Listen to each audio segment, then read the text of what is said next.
I'm gonna show you how to make this delicious spare ribs. If you want the full recipe, it's right there on the page. Click recipe, English or Spanish. To make this delicious spare ribs, we have to prepare the ribs. We have a plastic bag. We remove already that film.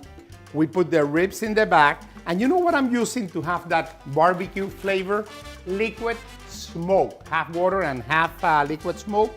You close it and let it sit for a few minutes. Now we're making the chipotle, guava chipotle sauce. Whoa! Iberia guava paste. We're using the San Marcos chipotle sauce. We heat it at medium heat, some water. We stir it and we make this delicious sauce. There comes the ribs. We take them out of the bag and we're gonna lay them on the tray. We're gonna cover it with aluminum foil.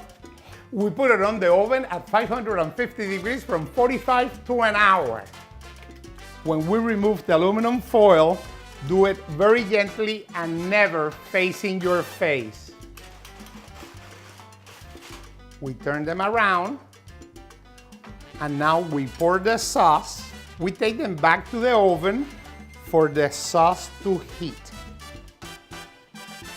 And here are the spare ribs from my kitchen with Chef Pepin. Ahoy! Hasta el fin.